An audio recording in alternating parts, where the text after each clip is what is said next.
Bueno, cuánta energía. ¿Cómo andan? Hola a todos. Gracias por ser parte de la CEPAC. Gracias a todos los que nos están viendo desde sus casas. Gracias por la invitación en lo personal que me han hecho a mí. Muchas gracias a Eduardo Bolsonaro por las palabras de afecto, además, que ha tenido para conmigo. Para un liberal, para los liberales que hemos predicado durante años las ideas que hoy estamos llevando a la primera plana mundial, hemos sufrido la subestimación de las ideas de la libertad, hemos sufrido el desprecio de los empobrecedores del Foro de San Pablo y hoy, a pesar de esto, es un gran orgullo para todos nosotros que seamos tantos, que seamos un montón. Quiero decirles algo más. El mundo está comprobando una verdad universal. El capitalismo de libre empresa es el único camino hacia la prosperidad. Hace 20 años, hace 2 décadas, cuando el socialismo se esparcía por la región de la mano de populistas como Chávez, Kirchner y tantos otros que ustedes seguramente conozcan, nos conducían al abismo. El capitalismo, la libertad, la meritocracia, el esfuerzo, el progreso eran palabras prohibidas para todos nosotros. Hoy, gracias a ustedes, gracias a cada uno de ustedes, los adultos, los jóvenes y los niños saben que el capitalismo es lo que nos va a llevar a la libertad. Sin más preámbulos, quiero presentarles principalmente un amigo, a un referente de la libertad mundial, a una persona que cuando la conocí ya hace muchos años me dijo: voy a exterminar la inflación y voy a exterminar la corrupción, voy a terminar con la política corrupta. Y claro, faltaba algo, y era que lo voten, y lo votaron. Él es economista, es el primer presidente liberal libertario de la historia de la humanidad, primer argentino en desafiar a la casta corrupta y empobrecedora, es el primer presidente en decir verdades frente a la miseria planificada del Foro Económico de Davos, y esto lo digo como argentino, es finalmente quien nos va a sacar de tanta decadencia, de tanta miseria y de tanto populismo. Señores, el mayor exponente de la libertad en Argentina y a nivel mundial, con ustedes, el presidente de la Nación Argentina, el doctor Javier Gerardo Milei.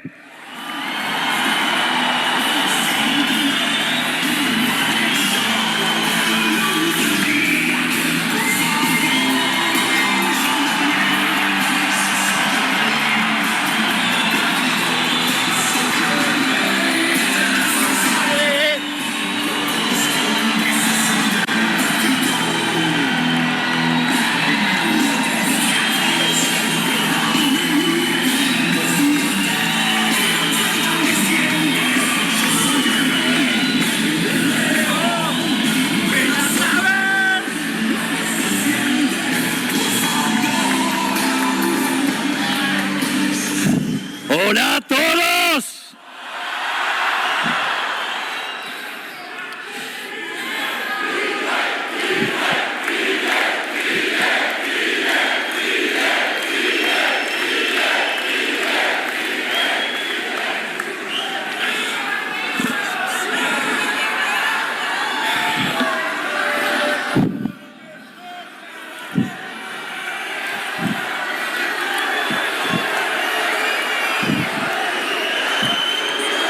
La casta y los socialistas tienen miedo.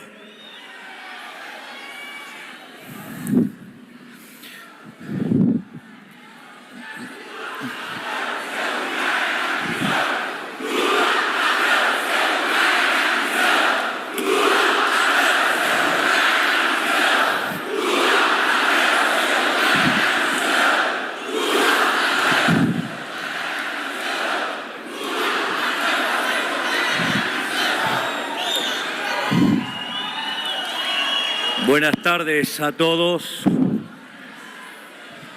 Quiero agradecer a las autoridades de CIPAC por la invitación y al presidente Jair Bolsonaro y a Eduardo Bolsonaro por la cálida bienvenida que ha recibido. Realmente me hacen sentir como en casa y es siempre un placer estar entre amigos.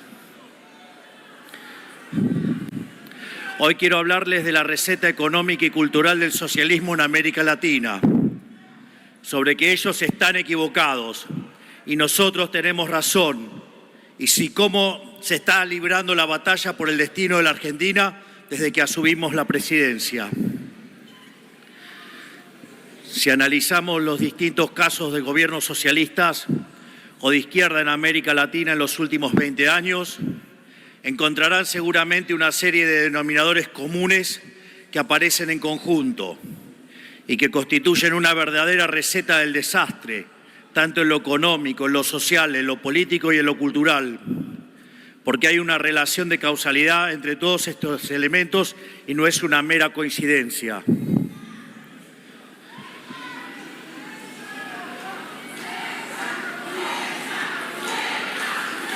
¿Qué pasó? Por favor, tomen asiento para que los que están atrás...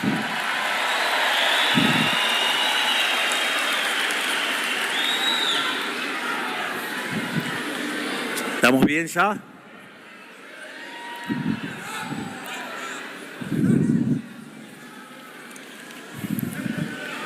En primer lugar, es notable que los socialistas comienzan con un periodo de bonanza económica en un contexto de cuentas públicas ordenadas y precios internacionales de commodities altos. En este primer momento la economía crece, la sociedad gana en poder adquisitivo, el Estado recauda y el Banco Central acumula reservas. Pero los gobiernos socialistas se enamoran de la popularidad generada por la bonanza que heredaron, se asustan de que no vayan a ser eterna y aumentan indiscriminadamente el gasto público para sostenerla. ¿Cómo lo hacen? Subsidiando tarifas y servicios públicos, aumentando el empleo público y repartiendo dádivas de distinto tipo, lo cual etiquetan como inclusión social.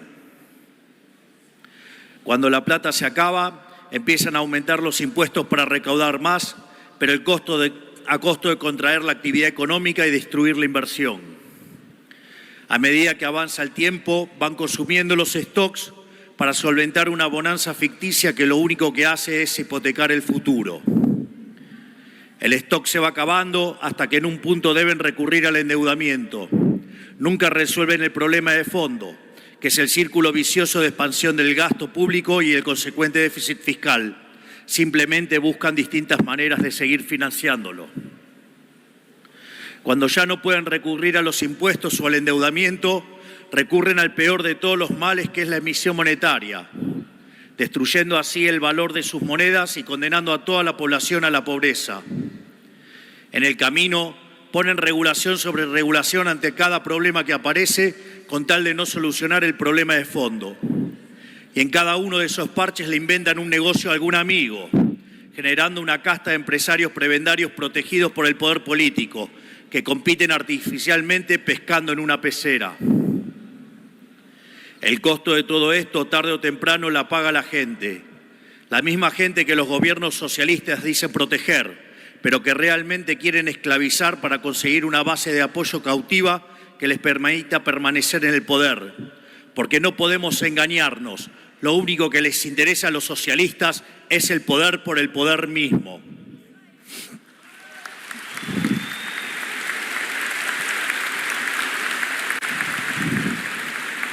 La consecuencia es que la gente termina pagando en inflación desenfrenada lo que le regalan en subsidios y termina pagando en bienes más caros y de peor calidad la política de protección industrial y manufacturera que los gobiernos promueven para beneficiar a sus amigos.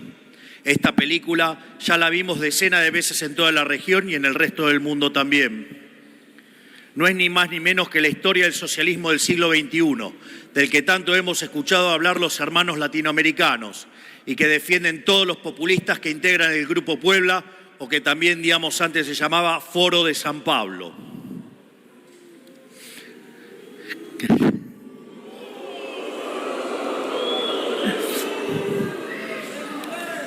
No hace falta que les cuente en detalle cómo la aplicación de esta receta del desastre funcionó en la Argentina en los últimos 100 años y en particular en los últimos 20. Alcanza con recordar que tuvimos déficit fiscal 113 de los últimos 123 años, que nuestros políticos irresponsablemente multiplicaron nuestra base monetaria 25.000 trillones de veces en los últimos 70 años. Y esto no es una hipérbole, es un dato duro. Alcanza con recordar que de 1975 para acá, el porcentaje de argentinos por debajo de la línea de pobreza se multiplicó por 10, que tenemos el mismo PBI per cápita que en 2007 y que la economía formal no genera empleos genuinos desde hace más de 10 años.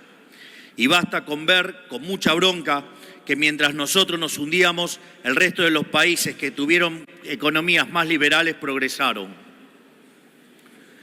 Pero aún así, dentro de lo que es el derrotero de casos de estudio del socialismo latinoamericano, la catástrofe argentina puede ser tomada como un caso intermedio. La pregunta es ¿por qué? Porque por más que lo intentaron, nunca lo lograron llevar el programa socialista a sus últimas consecuencias, porque nunca pudieron terminar de subyugar a la sociedad, porque encontraron un límite en un pueblo rebelde que vela por su propia libertad, que protege con uñas y dientes su propiedad de las garras confiscadoras de los políticos y que se resiste a ser dominado.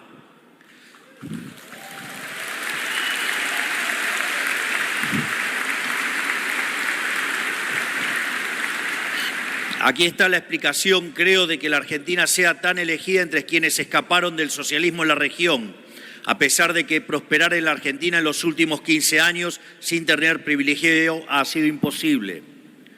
Porque uno puede entender fácilmente que haya 500.000 venezolanos en Chile, que es históricamente un país con una economía libre, por más de que en los últimos años el modelo que tanto bienestar generó para el común de los chilenos esté siendo cuestionado.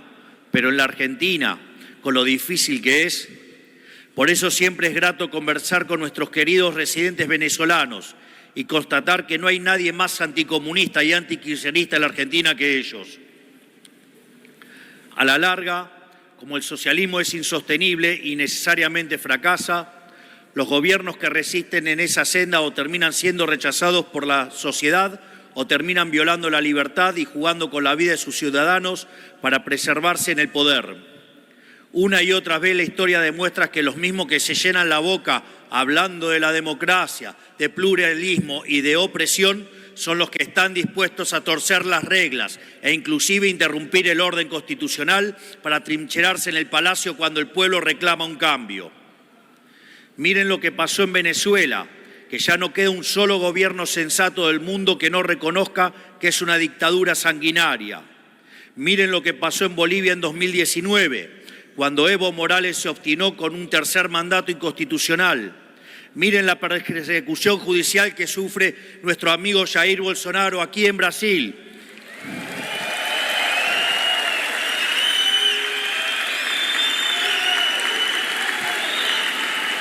Y miren lo que está pasando en Bolivia ahora mismo. Están dispuestos a montar un falso golpe de Estado con tal de sumar algún puntito que otro más en una elección. Por eso, cuando digo que la Argentina es un caso intermedio, lo es únicamente en términos relativos, porque su punto de comparación es el horror humanitario que han sido otras dictaduras asesinas de la región, como Cuba, como Nicaragua, como Venezuela, de donde se escaparon 7 millones de personas en la última década para no compartir el hambre con las que se quedaron. Y ni hablar de las experiencias socialistas del siglo XX en Europa y Asia, que se cargaron con la vida de más de 100 millones de seres humanos. Por eso digo que como el socialismo es una ideología que va directamente en contra de la naturaleza humana, necesariamente deriva en esclavitud o muerte. No hay otro destino posible para el socialismo.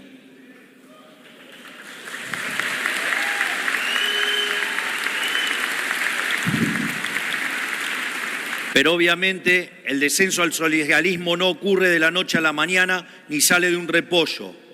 Nada de esto es posible sin un esfuerzo cultural constante por esmerilar a quienes defendemos el libre mercado, el capitalismo y a los valores que hicieron de la civilización occidental la punta de lanza de la historia del progreso humano. Esfuerzo que lamentablemente muchas personas de poder e influencia en el mundo libre han tomado como dado. Solo fíjense las ideas que defienden muchos organismos supranacionales, las ONG, las instituciones educativas y la industria del entretenimiento y los medios de comunicación. Uno se pregunta, ¿por qué lo hacen? En algunos casos lo hacen desde un lugar bien intencionado, en el afán de ser buenos o solidarios.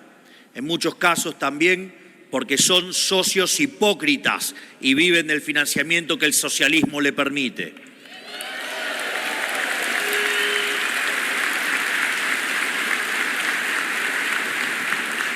En la mayoría de los casos creo que no perciben que están jugando con fuego y están comprando un paquete cerrado que tiene como destino las trágicas consecuencias que nosotros ya conocemos. No se dan cuenta de lo destructivo que puede llegar a ser implementar las ideas del socialismo porque lo sienten demasiado lejos. Pero hay que comprender que la combinación entre buenismo y dirigismo conduce al peor de los lugares. Los buenistas se piensan que de las buenas intenciones y la empatía se derivan los buenos resultados y tienen el hubris de pensar que dirigiendo el comportamiento de cada integrante de la sociedad se puede combinar un comportamiento conjunto más eficiente. Hasta se jactan de que lo pueden hacer de manera óptima. O sea, ven un problema y asumen que la solución es tirarle el Estado encima. Y a eso le llaman justicia. Pero Hayek nos enseñó que aquí radica la fatal arrogancia del ser humano y cada vez que el Estado interviene genera un resultado peor a que si no se hubiera intrometido. Tomemos, por ejemplo, la libertad de expresión, un valor fundamental de la democracia y que, sin embargo, se encuentra cuestionado en las principales potencias del mundo con la excusa de no herir las sensibilidades de nadie o respetar supuestos derechos de algunas minorías ruidosas que quieren imponer su visión minoritaria al resto de la población.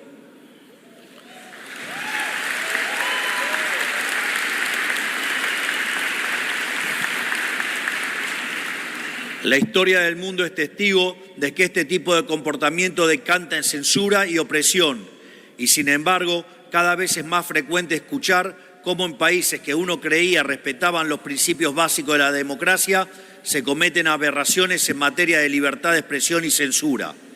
Son cosas que parecen lejanas o abstractas, pero cada uno mira lo que lamentablemente empieza a ocurrir hoy aquí en Brasil, lo piensa dos veces. Además, como dice Thomas Sowell, la censura, la regulación de la palabra que promueve el socialismo no es otra cosa que una confesión de su bancarrota intelectual y una declaración tácita de derrota en la batalla cultural. Porque como no se animan a enfrentarnos en el mercado de las ideas, porque saben que no pueden derrotarnos, lo intervienen y prohíben la circulación de las ideas que no les gustan y subsidian las ideas que sí les gustan.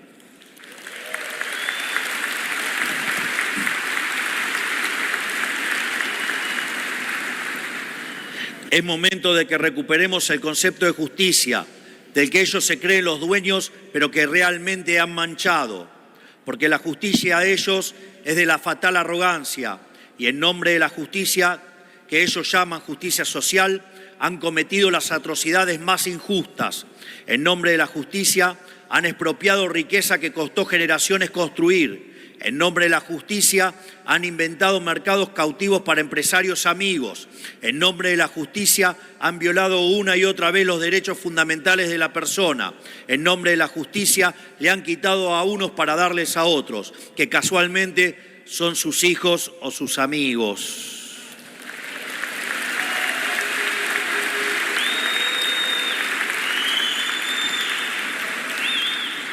Si tienen alguna duda, vayan a ver cómo viven la familia de estos adalides del socialismo del siglo XXI. Vean cómo vive la familia de Maduro. Vean cómo viven los hijos de algunos de los de su propio país. Son todos multimillonarios que viven como si hubieran inventado a Google. Por eso, ellos perdieron el derecho a hablar de justicia y no solo por todas las atrocidades que cometieron o avalaron, también porque tienen fundamentalmente una comprensión equivocada de qué es la justicia. Porque saben que cuantas más regulaciones y restricciones tiene una sociedad, menos justa es.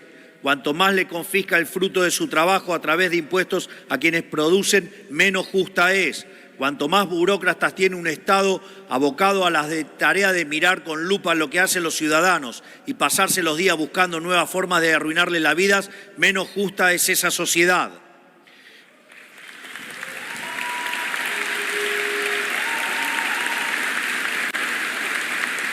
Incluso, cuanto más leyes tiene un país, menos justo es, sobre todo si se trata de leyes que ponen en cuestionamiento los pilares de nuestra sociedad y de nuestro derecho constitucional, que son la defensa de la vida, la libertad y la propiedad.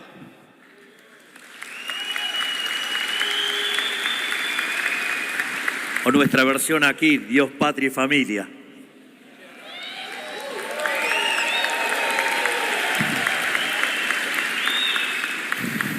Porque justicia no es que todos seamos iguales. Justicia es quien se esfuerza y se aplica pueda apropiarse del fruto de su esfuerzo y que no tenga que ver progresar en la vida al que no hace nada, pero tiene un amigo en el poder. ¿Cuántos casos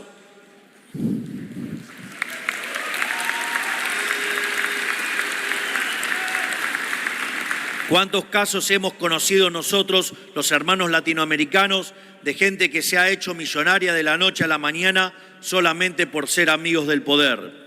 Esa es la historia del socialismo del siglo XXI. Justicia es que cada persona pueda traducir ese esfuerzo a ahorro y poder invertir ese ahorro en tener una vida mejor para sí y para su familia. Justicia es poder aplicar una vida mejor y que realice ese plan sea posible. En definitiva, justicia es que cada uno sea dueño de su vida, o como decimos nosotros, que cada uno pueda volver a ser el arquitecto de su propio destino. Eso sí es justicia.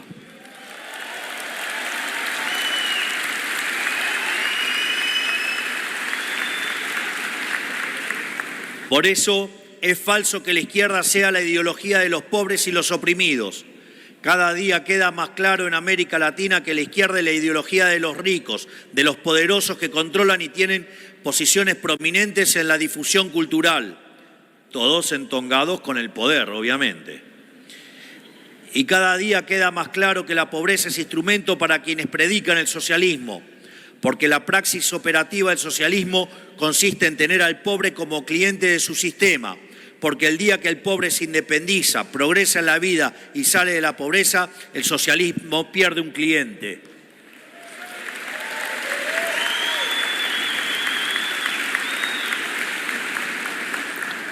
Pero obviamente quieren que les cuente algo de Argentina.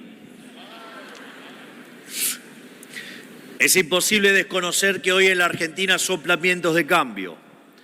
Digamos, ustedes conocen la historia argentina muy bien. ¿Se imaginaron alguna vez que iban a ver a alguien como yo sentado en el sillón de Rivadavia? ¿Se imaginaron que iban a escuchar a un presidente argentino defender las ideas que defiendo yo con la convicción de cambio radical que tengo yo? ¿O se imaginaron alguna vez un liberal libertario presidente de un país?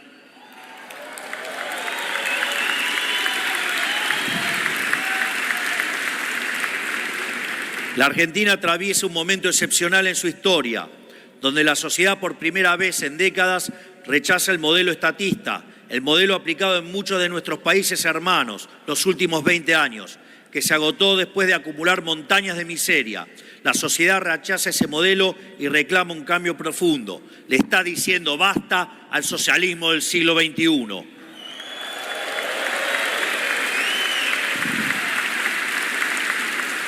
Pero incluso después de todo el daño que han hecho los socialistas, después de dejar un país con 15 puntos de déficit consolidado, ahogado en deuda y sin credibilidad crediticia, y que hubo que rescatar de una inminente hiperinflación, después de todo eso siguen haciendo lo imposible para boicotear la única salida al desastre que ellos mismos generaron. A esta altura del partido, a 7 meses de haber asumido el comando de la nación, somos el gobierno que más palos en la rueda ha recibido de la historia. Y queda claro que no van a titubear en oponerse a todo lo que intentemos, sin importar cuánto los argentinos de bien necesiten y demanden esos cambios. Por eso han hecho lo imposible para boicotear la desregulación del mercado laboral que impulsamos. A pesar de que la Argentina necesita más trabajo y de mejor calidad, no menos. A pesar de que está claro que la única forma de que haya más y mejor trabajo es con más y mejores empresas. Y para que haya más y mejores empresas, contratar tiene que ser una opción viable, no un acto de caridad. Aún así se oponen.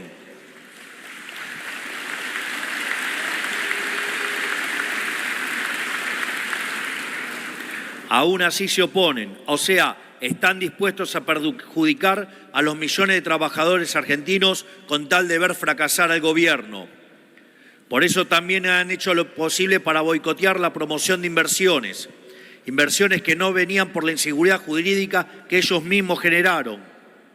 Hay que recordar una obviedad: sin inversión del privado no hay actividad económica genuina y no hay inversión privada si no es rentable para una empresa invertir. Punto. De modo que o no comprenden una premisa básica de la economía, lo cual los vuelve incapaces de gobernar el país, como ya lo demostraron, o están activamente tratando de boicotear al gobierno y asegurarse de que haya un fracaso. Pero todo esto no debe ser una sorpresa para nosotros, porque en el fondo ellos no solo prefieren que nosotros fracasemos, no solo les conviene electoralmente que fracasemos, sino que lo necesitan en un nivel vital.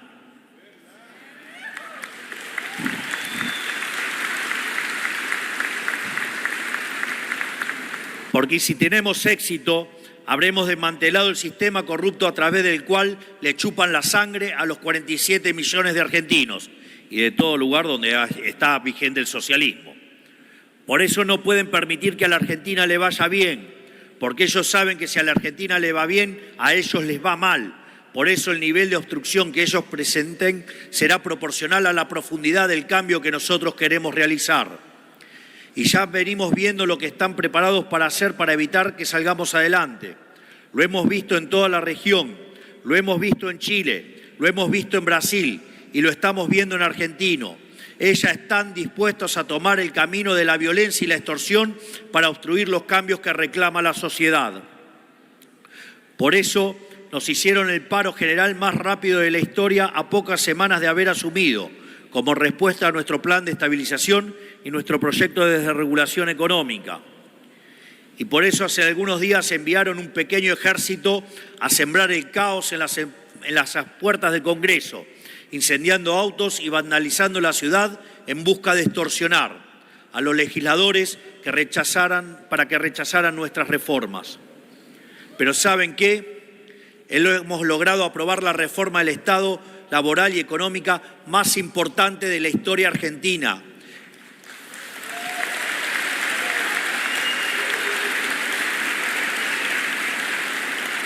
Hemos aprobado una reforma 5 veces más grande que la de Menem, que había sido la reforma más grande de la Argentina. Y si además le suman el decreto de necesidad y urgencia de cuando asumimos, hoy las reformas son 8 veces más grandes que la reforma más grande de la historia argentina. Es decir, estamos llevando a cabo no solo la lucha contra la inflación, sino que estamos transformando de cuajo a la economía argentina.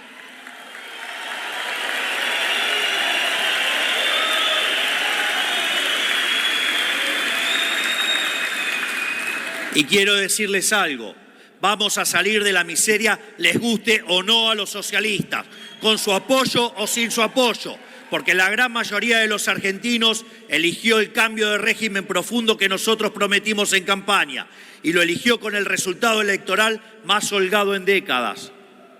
Y nosotros tenemos el compromiso indeclinable de cumplir con la voluntad de la mayoría, aunque los beneficiarios de este sistema corrupto, parasitario y empobrecedor muevan cielo y tierra para boicotearnos. No pasarán, no lo lograrán. Vamos a sacar al país adelante.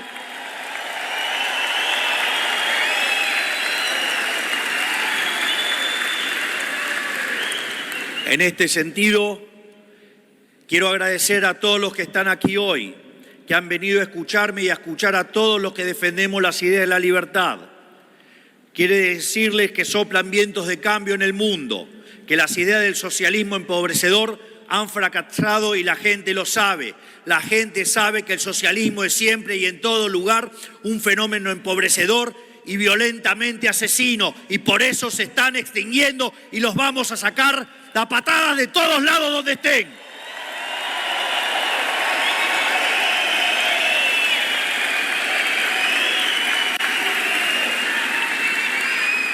Porque han fracasado en lo económico, han fracasado en lo político, han fracasado en lo cultural y han fracasado en lo social. Y como si esto fuera poco, han asesinado a más de 150 millones de seres humanos. Es hora que el mundo despierte y que le diga nunca más al socialismo.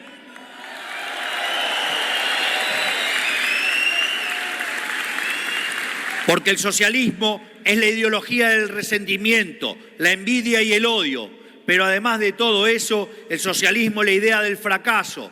Nadie sabe más de esto que nosotros, los hermanos latinoamericanos. Pero ese viento de cambio que empezó en Argentina y hoy recorre el mundo, llegará a cada rincón a donde la libertad esté reprimida. Porque la historia del ser humano es la historia de la libertad y no hay nada ni nadie que pueda detenerla.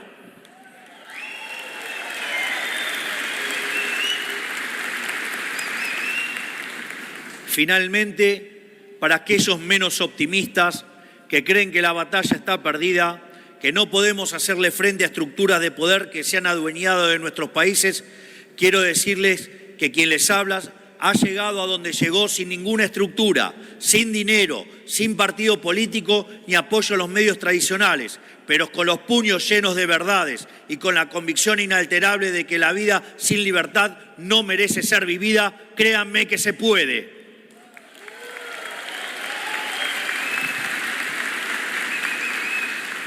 Así es que hoy quiero decirles, confíen en ustedes mismos, háganse dueños de su destino, den la pelea en cada rincón en donde sea necesario y tengan fe que si lo hacen con convicción lograrán el objetivo. Porque como dice el libro de los Macabeos, la victoria en la batalla no depende de la cantidad de soldados, sino de las fuerzas que vienen del cielo. Y esto recién comienza. ¡Viva la libertad, carajo! ¡Viva la libertad, carajo! ¡Viva la libertad, carajo! Muchas gracias a todos.